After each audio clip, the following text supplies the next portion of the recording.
I am writing this under an appreciable mental strain, since by tonight I shall be no more.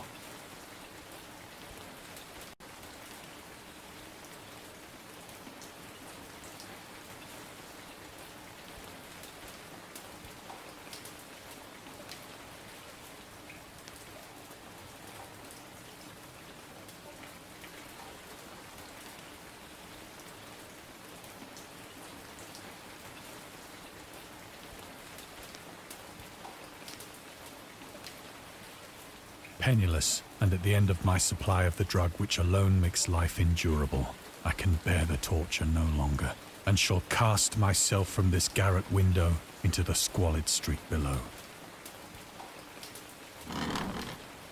Do not think from my slavery to morphine that I am a weakling or a degenerate.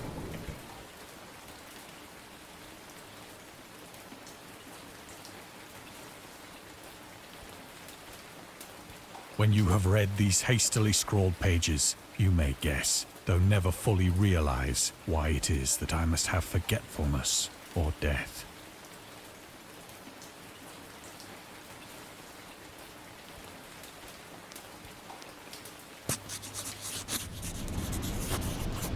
It was in one of the most open and least frequented parts of the broad Pacific that the packet of which I was supercargo fell a victim to the German sea raider.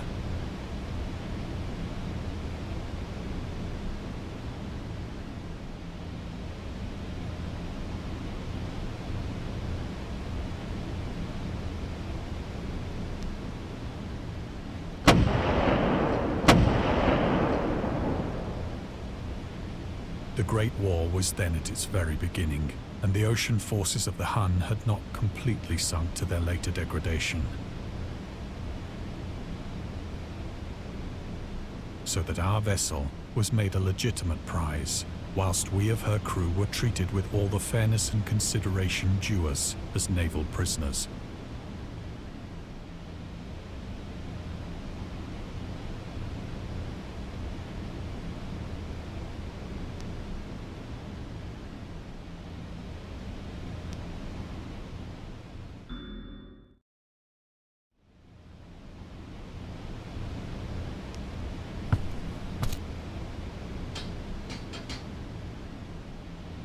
So liberal, indeed, was the discipline of our captors, that 5 days after we were taken, I managed to escape alone, in a small boat, with water and provisions for a good length of time.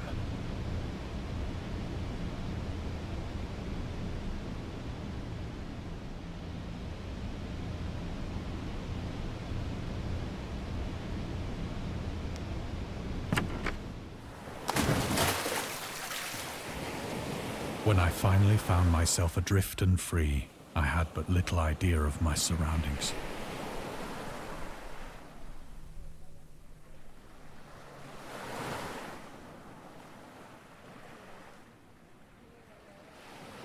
Never a competent navigator, I could only guess vaguely by the sun and stars that I was somewhat south of the equator. Of the longitude, I knew nothing, and no island or coastline was in sight.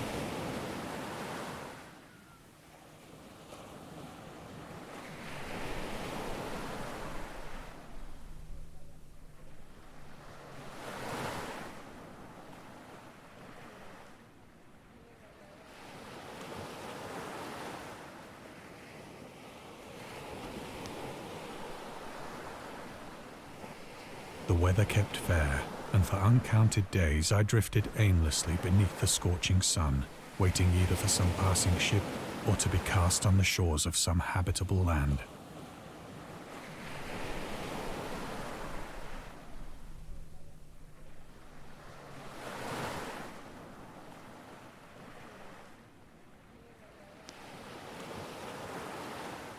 But neither ship nor land appeared, and I began to despair in my solitude upon the heaving vastness of unbroken blue.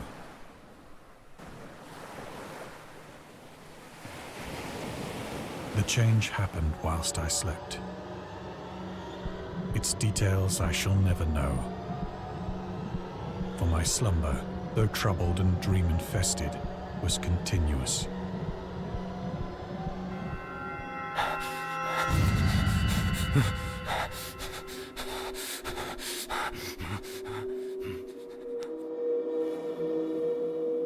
When at last I awoke, it was to discover myself half sucked into a slimy expanse of hellish black mire, which extended about me in monotonous undulations as far as I could see, and in which my boat lay grounded some distance away.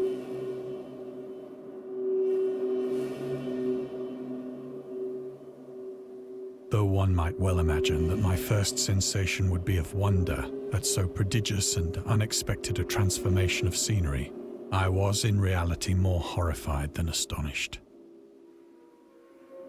For there was in the air and in the rotting soil a sinister quality which chilled me to the very core. The region was putrid with the carcasses of decaying fish and of other less describable things which I saw protruding from the nasty mud of the unending plain. Perhaps I should not hope to convey in mere words the unutterable hideousness that can dwell in absolute silence and barren immensity. There was nothing within hearing and nothing in sight save a vast reach of black slime. Yet the very completeness of the stillness and the homogeneity of the landscape oppressed me with a nauseating fear. The sun was blazing down from a sky which seemed to me almost black in its cloudless cruelty, as though reflecting the inky marsh beneath my feet.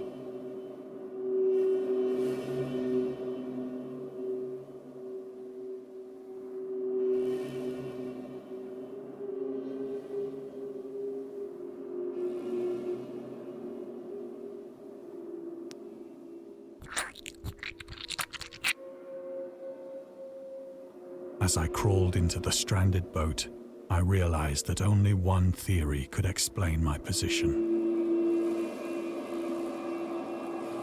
Through some unprecedented volcanic upheaval, a portion of the ocean floor must have been thrown to the surface, exposing regions for which innumerable millions of years had lain hidden under unfathomable watery depths. So great was the extent of the new land which had risen beneath me that I could not detect the faintest noise of the surging ocean, straining my ears as I might. Nor were there any seafowl to prey upon the dead things.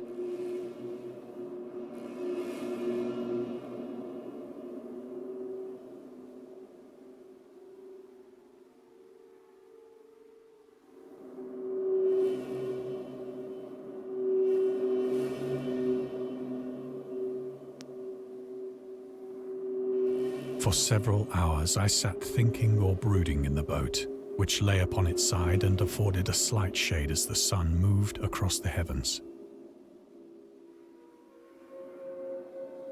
As the day progressed, the ground lost some of its stickiness and seemed likely to dry sufficiently for traveling purposes in a short time. That night I slept but little, and the next day I made for myself a pack containing food and water, preparatory to an overland journey in search of the vanished sea and possible rescue.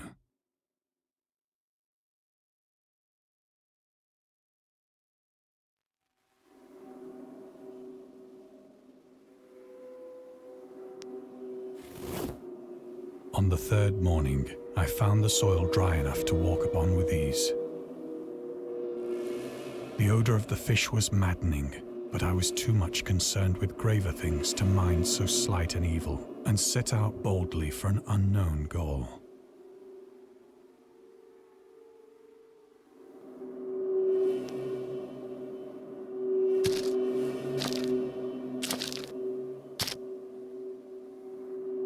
All day I forged steadily westward, guided by a faraway hummock which rose higher than any other elevation on the rolling desert.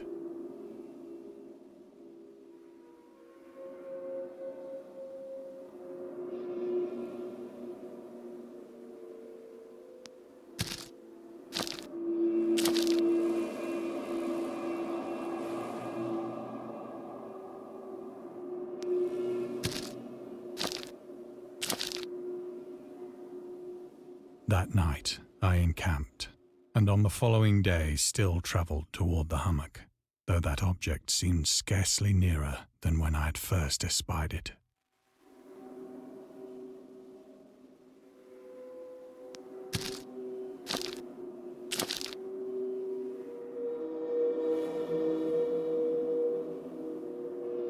By the fourth evening, I attained the base of the mound, which turned out to be much higher than it had appeared from a distance.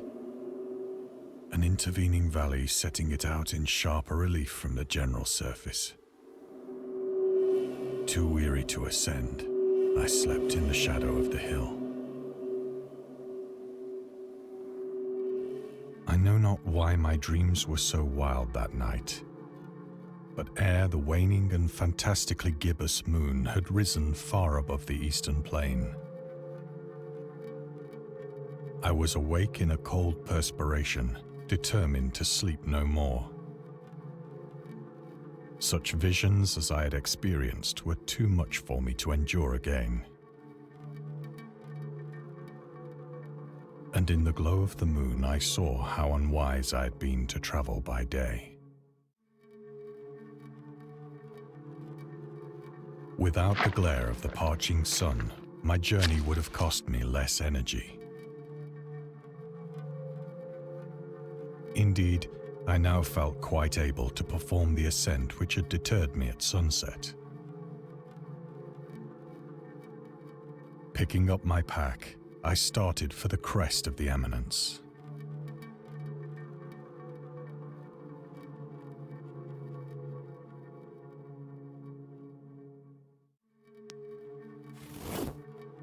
I have said that the unbroken monotony of the rolling plain was a source of vague horror to me.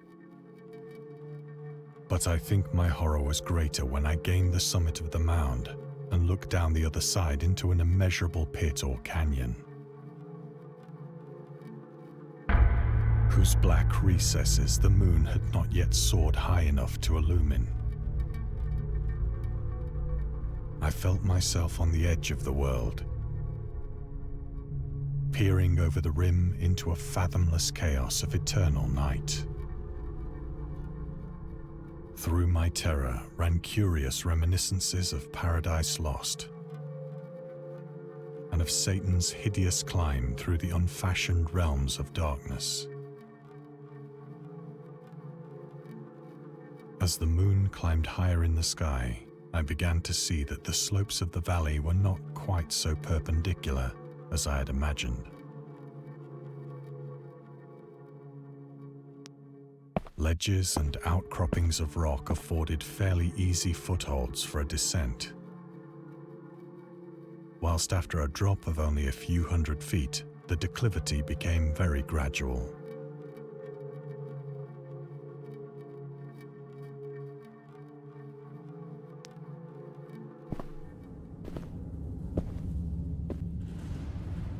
Urged on by an impulse which I cannot definitely analyze, I scrambled with difficulty down the rocks and stood on the gentler slope beneath, gazing into the Stygian deeps where no light had yet penetrated.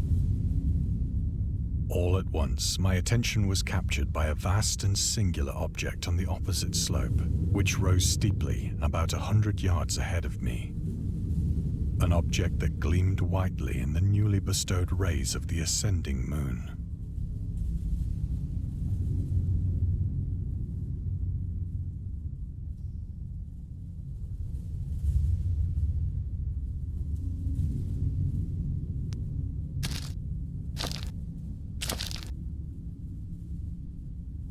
That it was merely a gigantic piece of stone, I soon assured myself. But I was conscious of a distinct impression that its contour and position were not altogether the work of nature. A closer scrutiny filled me with sensations I cannot express.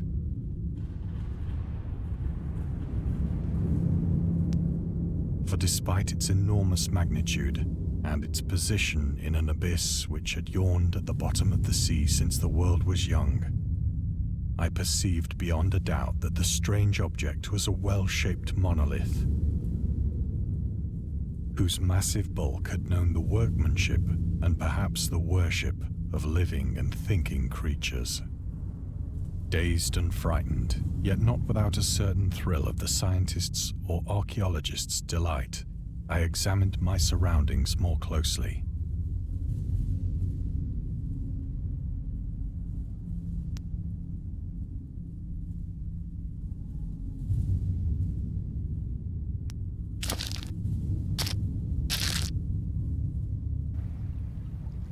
The moon, now near the zenith, shone weirdly and vividly above the towering steeps that hemmed in the chasm,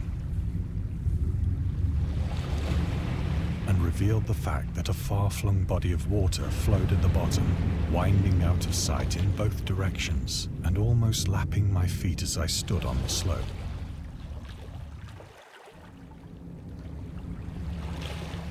Across the chasm, the wavelets washed the base of the Cyclopean monolith.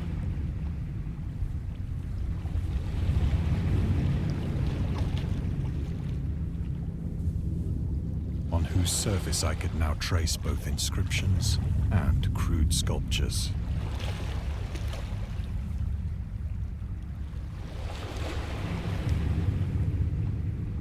The writing was in a system of hieroglyphics unknown to me and unlike anything I'd ever seen in books,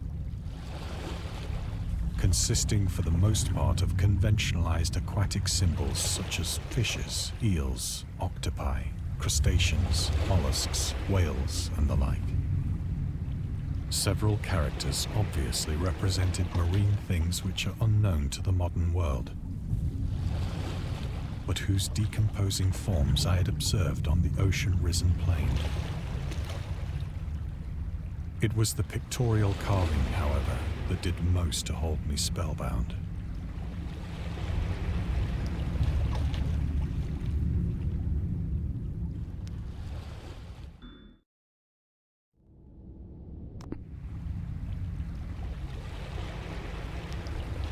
Plainly visible across the intervening water on account of their enormous size were an array of bas-reliefs whose subjects would have excited the envy of a Doré. I think that these things were supposed to depict men, at least a certain sort of men, though the creatures were shown disporting like fishes in the waters of some marine grotto, or paying homage at some monolithic shrine which appeared to be under the waves as well. Of their faces and forms I dare not speak in detail, for the mere remembrance makes me grow faint. Grotesque beyond the imagination of a Poe or a Bulwer. They were damnably human in general outline, despite webbed hands and feet, shockingly wide and flabby lips, glassy, bulging eyes, and other features less pleasant to recall. Curiously enough, they seem to have been chiseled badly out of proportion with their scenic background. For one of the creatures was shown in the act of killing a whale, represented as but little larger than himself. I remarked, as I say, their grotesqueness and strange size, but in a moment decided that they were merely the imaginary gods of some primitive fishing or seafaring tribe. Some tribe whose last descendant had perished eras before the first ancestor of the Piltdown or Neanderthal man was born.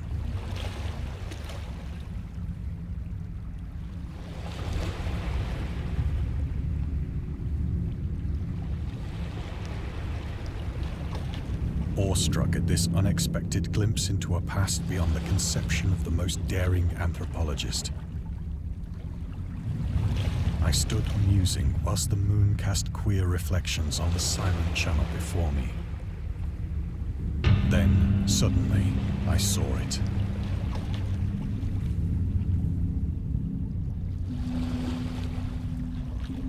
With only a slight churning to mark its rise to the surface, the thing slid into view above the dark waters. Fiend-like and loathsome, it darted like a stupendous monster of nightmares to the monolith. about which it flung its gigantic scaly arms, while it bowed its hideous head and gave vent to certain measured sounds.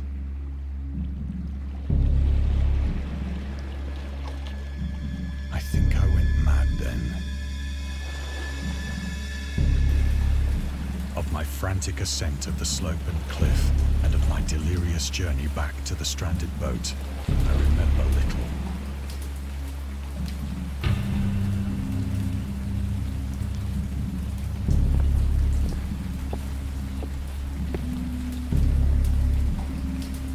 I believe I sang a great deal and laughed oddly when I was unable to sing.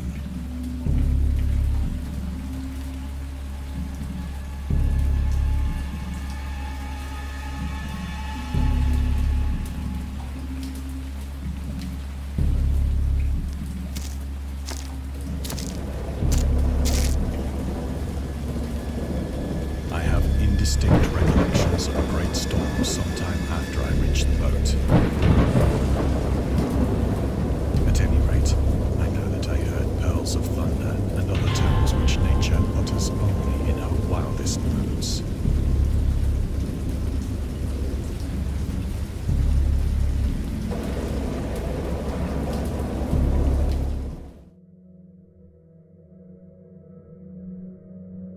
When I came out of the shadows, I was in a San Francisco hospital, brought thither by the captain of the American ship which had picked up my boat in mid-ocean. In my delirium, I had said much, but found that my words had been given scant attention. Of any land upheaval in the Pacific, my rescuers knew nothing. Nor did I deem it necessary to insist upon a thing which I knew they could not believe.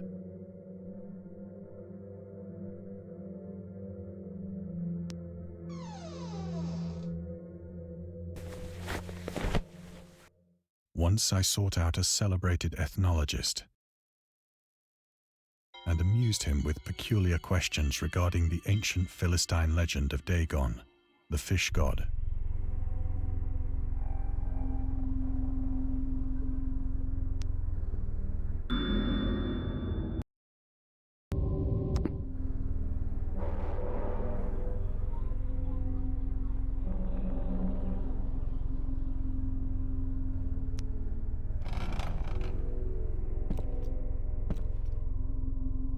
But soon perceiving that he was hopelessly conventional, I did not press my inquiries.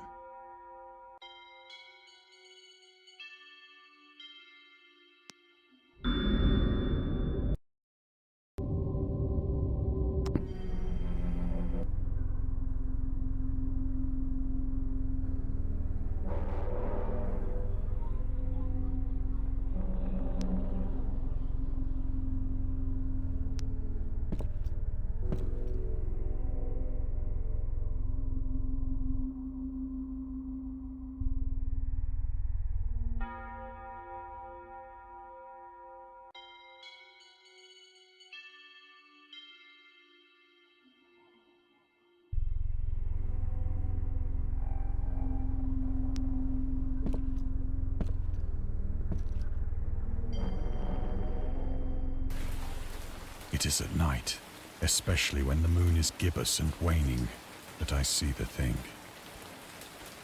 I tried morphine,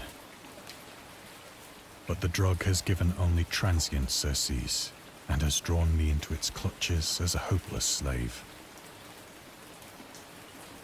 So now I am to end it all, having written a full account for the information or the contemptuous amusement of my fellow men.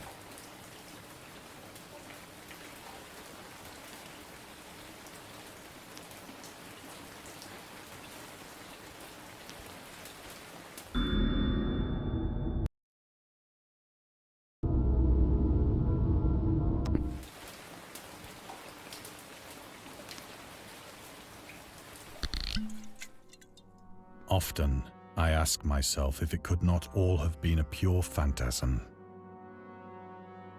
A mere freak of fever as I lay sun-stricken and raving in the open boat after my escape from the German man of war. This I ask myself, but ever does there come before me a hideously vivid vision in reply. I cannot think of the deep sea without shuddering at the nameless things that may at this very moment be crawling and floundering on its slimy bed, worshipping their ancient stone idols and carving their own detestable likenesses on submarine obelisks of water-soaked granite. I dream of a day when they may rise above the billows to drag down into their reeking talons the remnants of puny, war-exhausted mankind.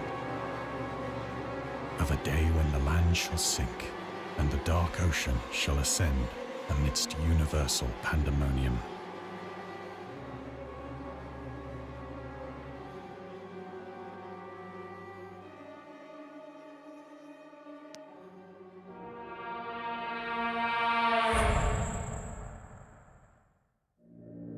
The end is near.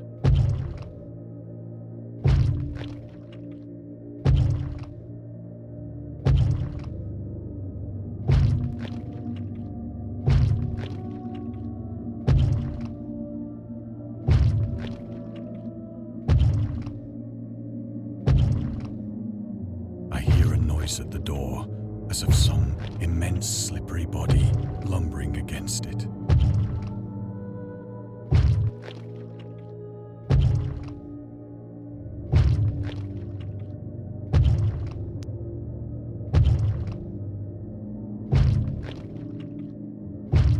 It shall not find me.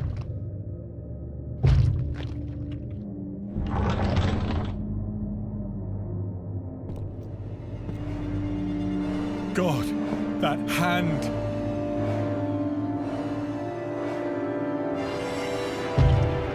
The window!